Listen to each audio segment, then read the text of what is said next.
നമസ്കാരം, ഞാൻ ശാലിനി. പ്രധാന വാർത്തകൾ. പൊൻകുന്നം ഗവൺമെന്റ് സ്കൂളിൽ നൈപുണ്യ വികസന കേന്ദ്രം തുറന്നു. പ്രവേശനോത്സവം നടന്നു. തുടങ്ങിയത് GST assistant, farm machinery technician കോഴ്സുകൾ. വന്യമൃഗങ്ങളെ കൊല്ലാൻ കേന്ദ്ര സർക്കാരിന്റെ അനുമതി സംസ്ഥാനം തേടുന്നത് നിലമ്പൂർ ഉപതെരഞ്ഞെടുപ്പ് ലക്ഷ്യമിട്ടെന്ന് K. Francis George MP. PV അൻവറിന്റെ UDF പ്രവേശനം നേതൃത്വം തീരുമാനിക്കും.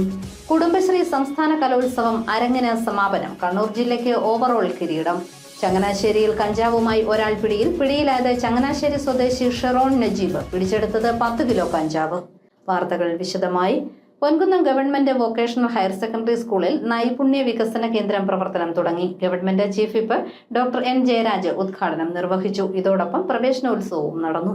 യുവജനങ്ങൾക്ക് ആധുനിക ലോകത്തെ തൊഴിൽ സാധ്യതയുടെ അറിവും നൈപുണ്യവും നൽകുക എന്ന ലക്ഷ്യത്തോടെ കേന്ദ്രാവിഷ്കൃത പദ്ധതിയായ സ്റ്റാർസ്, സമഗ്ര ശിക്ഷ കേരളം എന്നിവ സംയുക്തമായി കേരളത്തിലെ ഗവൺമെന്റ് സ്കൂളുകളിൽ കേന്ദ്രീകരിച്ച് നടപ്പിലാക്കുന്ന skill development centre Ponkunnam government vocational higher secondary സ്കൂളിലും പ്രവർത്തനം തുടങ്ങി. നൈപുണ്യ വികസന കേന്ദ്രത്തിന്റെ ഉദ്ഘാടനവും നൈപുണ്യ വികസന കോഴ്സുകളായ GST assistant, farm machinery technician എന്നീ കോഴ്സുകളുടെ പ്രവേശനോത്സവവും government chief whip doctor N. Jayaraj നിർവഹിച്ചു. പുസ്തകങ്ങളിലെ അറിവ് മാത്രമല്ല, പ്രാക്ടീസും ആവശ്യമാണെന്ന് ഡോക്ടർ N. ജയരാജ് പറഞ്ഞു.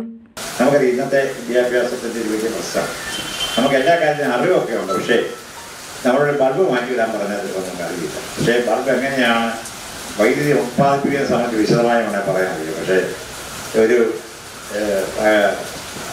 സാങ്കേതികമായ അത്തരം പുസ്തകങ്ങളുടെ കാര്യങ്ങൾക്ക് അപ്പുറത്തേക്ക് നമ്മുടെ അഭിരുചിയും താല്പര്യങ്ങളും അനുസരിച്ച് ഇത് ഡെവലപ്പ് ചെയ്യാൻ നോക്കപ്പെടുന്നുണ്ട്. ഒരു പരാജയമായിരുന്നു. ആ തിരിച്ചറിവാണ് സത്യത്തിൽ സംസ്ഥാനത്തുടനീളം ഇത് വിദ്യാഭ്യാസ രംഗത്ത് പൊതുവെ ഉണ്ടായ ഒരു മാറ്റത്തിന്റെ ഭാഗം. Vazhoor block panchayat president Mukesh K. മണി അധ്യക്ഷനായി. Chirakkadavu panchayat president advocate CR Sreekumar മുഖ്യ പ്രഭാഷണം നടത്തി. SSK DPC KJ പ്രസാദ് പദ്ധതി വിശദീകരിച്ചു. ജില്ലാ പഞ്ചായത്ത് അംഗം TN Girish Kumar, Kanjirappally DEO Roshna Alikunju, block panchayat അംഗം മിനി സേതുനാഥ്, വിദ്യാഭ്യാസ standing committee chairman Antony Martin, school PTA president Janeev PG, school principal Niyas MH തുടങ്ങിയവർ പങ്കെടുത്തു. News bureau, Ponkunnam. വന്യമൃഗങ്ങളെ കൊല്ലാൻ കേന്ദ്ര സർക്കാരിന്റെ അനുമതി സംസ്ഥാനം തേടുന്നത് നിലമ്പൂർ ഉപതെരഞ്ഞെടുപ്പ് ലക്ഷ്യമിട്ടെന്ന് K. Francis George MP. നിലവിലുള്ള നിയമത്തിൽ ഒന്നും ചെയ്യാതെ സർക്കാർ ഒളിച്ചു കളിക്കുകയാണെന്നും ഫ്രാൻസിസ് ജോർജ് MP കോട്ടയത്ത് പറഞ്ഞു. മനുഷ്യജീവനും സ്വത്തിനും ഭീഷണിയായ വന്യമൃഗങ്ങളെ കൊല്ലാൻ കേന്ദ്ര സർക്കാരിന്റെ അനുമതി തേടാനുള്ള സംസ്ഥാന സർക്കാർ തീരുമാനം നിലമ്പൂർ ഉപതെരഞ്ഞെടുപ്പ് ലക്ഷ്യമിട്ടുള്ളതാണെന്ന് ഫ്രാൻസിസ് ജോർജ് MP പറഞ്ഞു. സംസ്ഥാന സർക്കാർ ചെയ്യേണ്ട ഒരു കാര്യങ്ങളും ചെയ്യാതെ നിത്യേനയെന്നോണം വന്യജീവികളുടെ ആക്രമണം നേരിടുന്ന ജനങ്ങളെ കബളിപ്പിക്കാൻ ഉദ്ദേശിച്ചുകൊണ്ടാണ് ഇപ്പോൾ ഈ തീരുമാനം പ്രഖ്യാപിച്ചിരിക്കുന്നത്. കേരളത്തിൽ ദിനംപ്രതി വന്യജീവികളുടെ ആക്രമണം മൂലം മലയോര മേഖലയിലെ ജനങ്ങൾ മരണപ്പെടുകയോ ഗുരുതരമായി പരിക്കേൽക്കുകയോ ചെയ്യുന്ന സാഹചര്യമാണ് നിലവിലുള്ളത്. ഇത് വർഷങ്ങളായി തുടരുകയാണ്. ഇക്കാലം അത്രയും സംസ്ഥാന സർക്കാർ പറഞ്ഞിരുന്നത് കേന്ദ്ര ഗവൺമെന്റിന്റെ 1972 വന്യജീവി സംരക്ഷണ നിയമത്തിലെ വ്യവസ്ഥകൾ മൂലം സംസ്ഥാനത്തിന് ഫലപ്രദമായി നടപടികൾ എടുക്കാൻ സാധിക്കുന്നില്ല എന്നാണ്. അതിനാൽ നിയമത്തിൽ ഭേദഗതി വരുത്തണമെന്നാണ് ആവശ്യപ്പെട്ടിരുന്നത്. ഈ വിഷയം കേന്ദ്ര വനം വകുപ്പ് മന്ത്രിയുടെയും പാർലമെന്റിന്റെയും ശ്രദ്ധയിൽപ്പെടുത്തിയപ്പോൾ ലഭിച്ച മറുപടി മനുഷ്യജീവന് ഹാനികരമായതും കൃഷിക്ക് നാശനഷ്ടം വരുത്തുന്നതുമായ ഷെഡ്യൂൾ 1, 2 വിഭാഗത്തിൽപ്പെട്ട വന്യജീവികളെ സാഹചര്യമനുസരിച്ച് വേട്ടയാടാൻ, അതായത് കൊല്ലാനോ അവയെ പിടികൂടാനോ ഉള്ള അധികാരം സംസ്ഥാന ചീഫ് വൈൽഡ് ലൈഫ് വാർഡന്മാർക്ക് ഉണ്ട് എന്നുള്ളതാണ്. തന്റെ ഇടപെടലും ഇക്കാര്യത്തിൽ ഉണ്ടായിരുന്നതായി K. ഫ്രാൻസിസ് ജോർജ് പറഞ്ഞു. ഇത്രയും വ്യക്തമായ ഉത്തരവ് നിലനിൽക്കെ ഇപ്പോൾ വീണ്ടും വന്യജീവികളെ വെടിവെക്കാൻ അനുമതി തേടാനുള്ള സംസ്ഥാന സർക്കാർ തീരുമാനം ജനങ്ങളെ കബളിപ്പിക്കാനാണെന്ന് ഫ്രാൻസിസ് ജോർജ് കോട്ടയത്ത് പറഞ്ഞു. വന്യജീവി ആക്രമണങ്ങൾ വൻതോതിൽ ഉണ്ടാകുന്ന നിലമ്പൂർ മേഖലയിലെ വോട്ടർമാരെ കേന്ദ്ര ഗവൺമെന്റാണ് ഇതിന് ഉത്തരവാദി എന്ന് പറഞ്ഞ് തെറ്റിദ്ധരിപ്പിക്കാനുള്ള ശ്രമമാണ് ഇപ്പോഴത്തെ ഈ തീരുമാനത്തിന് പിന്നിലെന്നും അദ്ദേഹം ആരോപിച്ചു. News bureau, Kottayam. നിലമ്പൂർ ഉപതെരഞ്ഞെടുപ്പിൽ UDF പാർട്ടിയുടെ സ്ഥാനാർത്ഥി ആരാകണമെന്ന് എല്ലാവരും ചർച്ച ചെയ്താണ് തീരുമാനിച്ചതെന്ന് K. Francis George MP. PV അൻവറിന്റെ UDFിലേക്കുള്ള ക്ഷണം സംബന്ധിച്ച് UDF നേതൃത്വം തീരുമാനിക്കുമെന്നും ഫ്രാൻസിസ് ജോർജ് കൂട്ടിച്ചേർത്തു. കഴിഞ്ഞ UDF യോഗത്തിൽ കോഴിക്കോട് വെച്ച് ചേർന്ന 2ാം തീയതി ചേർന്ന യോഗത്തിൽ അദ്ദേഹവുമായി സംസാരിക്കാനും അദ്ദേഹത്തെ സഹകരിപ്പിക്കാനും തീരുമാനിച്ചിരുന്നു. അതനുസരിച്ചാണ് ചർച്ചകളൊക്കെ നടന്നത്. അദ്ദേഹം സഹകരിക്കും എന്നുള്ള ഒരു പ്രതീക്ഷയാണ് എല്ലാവർക്കും. പെട്ടെന്നാണ് അദ്ദേഹം ഇങ്ങനെ സ്ഥാനാർത്ഥികളുടെ കാര്യത്തിലൊക്കെ ഒരു പാർട്ടിയുടെ സ്ഥാനാർത്ഥി ആരായിരിക്കണം, ഇന്ന ആളായിരിക്കണം, ഒരു ഘടകകക്ഷിയിൽ ഒരിക്കലും അങ്ങനെ അഭിപ്രായം പറയാറില്ല. ആ പാർട്ടി എല്ലാ തരത്തിലുള്ള അവരുടെ വിവിധ തരത്തിലുള്ള ചർച്ചകൾക്ക് ശേഷം ഒരാളെ പ്രഖ്യാപിക്കും. അങ്ങനെ പ്രഖ്യാപിക്കുന്ന സ്ഥാനാർത്ഥി ആരായാലും അത് UDFിന്റെ സ്ഥാനാർത്ഥി.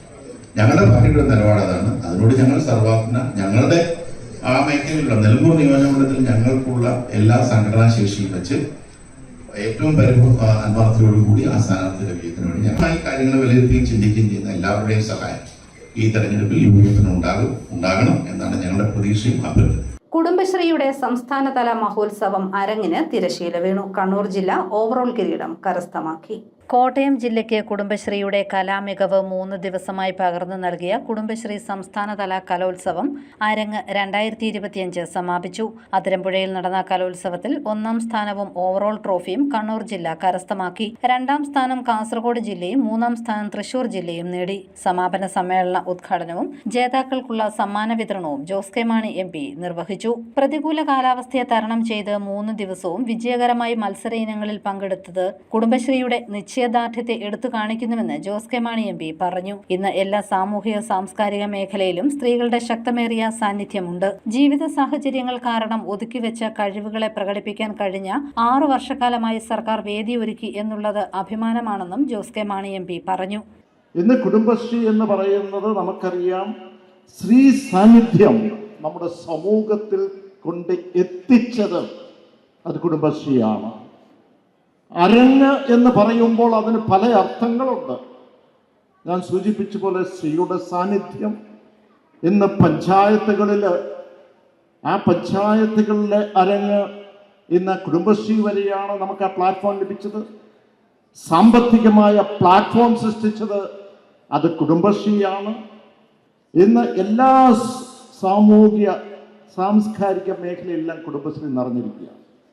അതിനുള്ള വേദി ഒരുക്കിയത് കുടുംബശ്രീയാണ്. ജില്ലാ പഞ്ചായത്ത് പ്രസിഡന്റ് ഹേമലത പ്രേംസാഗർ സമാപനത്തിൽ അധ്യക്ഷത വഹിച്ചു. അതിരമ്പുഴ പള്ളി പാരിഷ് ഹാളിൽ നടന്ന സമാപന സമ്മേളനത്തിൽ advocate Francis George MP, Kudumbashree executive director H. Dineshan, Ettumanoor block panchayat president Aryarajan, ജില്ലാ panchayat vice president Jose Puthenkala, Ettumanoor നഗരസഭാധ്യക്ഷ ലൗലി ജോർജ് തുടങ്ങിയവർ പങ്കെടുത്തു. കുടുംബശ്രീ സംസ്ഥാന കലോത്സവം അരങ്ങ് 2025 തിരശീല വീണപ്പോൾ 217 പോയിന്റ് നേടി കണ്ണൂർ ജില്ല വിജയ കിരീടം കരസ്ഥമാക്കി. 5 വർഷം കിരീട ജേതാക്കളായ കാസർഗോഡ് ജില്ലയെ പിന്തള്ളിയാണ് കണ്ണൂർ ജില്ല ജേതാക്കളായത്. News bureau, Kottayam. എലിക്കുളം ഗ്രാമപഞ്ചായത്തിൽ വികസന കോൺക്ലേവ് 2025 തുടക്കം. ഇതിന്റെ ഭാഗമായി നവകേരള നിർമ്മിതിയിൽ എലിക്കുളത്തിന്റെ അനുഭവ പാഠങ്ങൾ എന്ന വിഷയത്തിൽ സെമിനാർ നടത്തി. Government chief whip doctor N. Jayaraj ഉദ്ഘാടനം ചെയ്തു. എലിക്കുളം ഗ്രാമപഞ്ചായത്ത് വികസന കോൺക്ലേവ് 2025 ഭാഗമായി നവകേരള നിർമ്മിതിയിൽ എലിക്കുളത്തിന്റെ അനുഭവ പാഠങ്ങൾ എന്ന വിഷയത്തിൽ സെമിനാർ സംഘടിപ്പിച്ചു. ഉൽപാദന സേവന പശ്ചാത്തല മേഖലകളിൽ നടപ്പാക്കിയ വിവിധ പദ്ധതികൾ വിലയിരുത്തുന്നതിനും പുതിയ പ്രായോഗിക നിർദ്ദേശങ്ങൾ ചർച്ച ചെയ്യുന്നതിനുമായാണ് വികസന കോൺക്ലേവ് നടത്തുന്നത്. Government chief whip doctor N. Jayaraj ഉദ്ഘാടനം ചെയ്തു. വികസന പ്രക്രിയയിൽ ത്രിതല പഞ്ചായത്തുകൾക്ക് വലിയ പങ്കുണ്ടെന്ന് ഡോക്ടർ N. ജയരാജ് പറഞ്ഞു. വലിപ്പം കൊണ്ട് വളരെ ചെറിയൊരു ഗ്രാമപഞ്ചായത്താണെങ്കിലും ആശയം കൊണ്ടും അതിൻ്റെ നേതൃത്വപരമായ പങ്കുകൊണ്ടും കാഴ്ചപ്പാട് കൊണ്ടും വളരെയേറെ വിശാലമായ വികസനത്തിൻ്റെ ഒരുപാട് ഭൂമികളെ സൃഷ്ടിച്ചെടുക്കാനായിട്ട് എലിക്കുളം പഞ്ചായത്തിന് കഴിഞ്ഞിട്ടുണ്ട് എന്നുള്ള കാര്യത്തിൽ യാതൊരു സംശയമില്ല. പ്രത്യേകിച്ച് വ്യത്യസ്തമായ മേഖലകൾ നമ്മളെ സംബന്ധിച്ചിടത്തോളം കാർഷിക മേഖല എന്ന നിലയിൽ നമ്മുടെ വികസന പ്രക്രിയയിൽ ഏറ്റവും നിർണായകമായൊരു പങ്ക് നമ്മുടെ ത്രിതല പഞ്ചായത്തിലൊക്കെ നിർവഹിക്കുവാനും.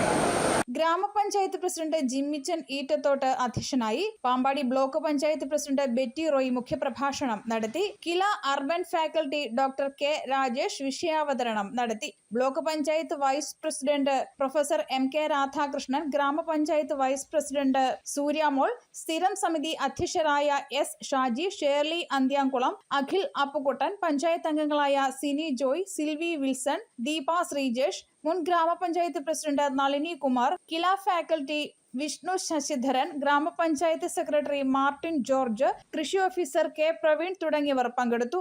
ആത്മാർപ്പണം പുസ്തക പ്രകാശനവും നടന്നു. News bureau, Ponkunnam. ചങ്ങനാശ്ശേരിയിൽ 10 കിലോയോളം കഞ്ചാവുമായി ചങ്ങനാശ്ശേരി സ്വദേശി പിടിയിലായി.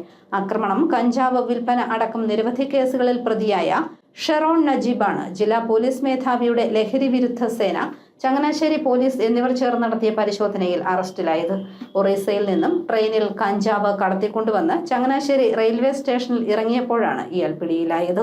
ഇല്ലിക്കൽ കല്ലിലെ കുടക്കല്ലുകളിലുണ്ടായ വിള്ളലുകൾ അടിയന്തരമായി പരിശോധിക്കണമെന്ന് ആവശ്യമുയരുന്നു. മീനച്ചിൽ താലൂക്ക് വികസന സമിതിയിലാണ് ഇത് സംബന്ധിച്ച് ചർച്ച നടന്നത്. ഇല്ലിക്കൽ കല്ലിലെ കുടക്കല്ലുകളിൽ ഉണ്ടായ വിള്ളലുകൾ അടിയന്തരമായി പരിശോധിക്കണമെന്ന് മീനച്ചിൽ താലൂക്ക് വികസന സമിതി യോഗം ആവശ്യപ്പെട്ടു. 2000 അടിക്കുമേൽ ഉയരത്തിലുള്ള ഇല്ലിക്കക്കല്ലിൽ കുടക്കല്ല് ഭാഗത്ത് എത്തുന്ന നാട്ടുകാരും വിനോദസഞ്ചാരികളുമാണ് കുടക്കല്ലിന് വിള്ളലുള്ള കാര്യം അറിയിച്ചത്. ഇല്ലിക്കൽ കല്ലിന്റെ മലനിരകളിൽ ഇപ്പോൾ നിർത്തിവച്ചിരിക്കുന്ന പാറമട തുടർച്ചയായി 100-ലധികം ബ്ലാസ്റ്ററിംഗ് ഒരേ സമയം നടത്തി കല്ല് പൊട്ടിച്ചപ്പോൾ ഉണ്ടായ പ്രകമ്പനങ്ങൾ കുടക്കല്ലിന് വിള്ളൽ സംഭവിക്കാൻ കാരണമായിട്ടുണ്ടെന്ന് സംശയിക്കുന്നു. വിഷയം അടിയന്തരമായി പരിശോധിക്കാൻ മാണി സി കാപ്പൻ MLA യോഗത്തിൽ നിർദ്ദേശം നൽകി. ജനങ്ങളുടെ ഭയാശങ്കകൾ മാറ്റുന്നതിന് മീനച്ചിൽ താലൂക്കിലെ ദുരന്ത നിവാരണ അതോറിറ്റിയും മൂന്നിലവ് തലനാട് വില്ലേജ് ഓഫീസർമാർ, മൂന്നിലവ് തലനാട് പഞ്ചായത്ത് പ്രസിഡന്റുമാർ, സെക്രട്ടറിമാരും പരിസരവാസികളുമായ പൊതുപ്രവർത്തകരെയും ഉൾപ്പെടുത്തി 15 ദിവസത്തിനുള്ളിൽ പരിശോധിച്ച് പാലാ RDO മുഖേന റിപ്പോർട്ട് നൽകാൻ MLA മാണി സി കാപ്പൻ നിർദ്ദേശം നൽകി. News bureau, Pala. National People's Party സംസ്ഥാന കമ്മിറ്റി ഓഫീസ് മെയ് 31 കോട്ടയത്ത് പ്രവർത്തനം ആരംഭിക്കും. മദർ തെരേസ റോഡിലുള്ള ലോ പോയിന്റ് ബിൽഡിംഗിൽ രാവിലെ 11 party national working president James Sangma office ഉദ്ഘാടനം ചെയ്യുമെന്ന് ഭാരവാഹികൾ വാർത്താസമ്മേളനത്തിൽ പറഞ്ഞു. ഈ 31 തീയതി 11 മണിക്ക് ഉദ്ഘാടനം ചെയ്യുകയാണ്. മദർ തെരേസ റോഡിലുള്ള കെട്ടിടത്തിലാണ്, ലോ പോയിന്റ് എന്ന് പേരിട്ടിരിക്കുന്ന കെട്ടിടത്തിലാണ് ഞങ്ങളുടെ സംസ്ഥാന കമ്മിറ്റി ഓഫീസ് പ്രവർത്തിക്കുന്നത്. ഉദ്ഘാടനം നിർവഹിക്കുന്നത് പാർട്ടിയുടെ ദേശീയ വർക്കിംഗ് പ്രസിഡന്റ് ശ്രീ ജെയിംസ് സാങ്മയാണ്. അദ്ദേഹത്തോടൊപ്പം തന്നെ യുവജന വിഭാഗം ദേശീയ അധ്യക്ഷൻ ശ്രീ നിക്കിയും വരുന്നതായിരിക്കും. അതേപോലെ നാഗാലാൻഡിൽ നിന്നും മണിപ്പൂരിൽ നിന്നുമുള്ള ഏതാനും MLA-മാരും വരുന്നതായിരിക്കും. ചിറക്കടവ് തകടിക്കൽ വടക്കേ വയലിങ്കൽ ശശിധരൻ നായർ നിര്യാതനായി 72 വയസ്സായിരുന്നു. സംസ്കാരം വെള്ളിയാഴ്ച പകൽ 11:30 വീട്ടുവളപ്പിൽ. വാഴൂർ NSS കോളേജിലെ മുൻ ജീവനക്കാരനായിരുന്നു. പ്രധാന വാർത്തകൾ ഒരിക്കൽ കൂടി.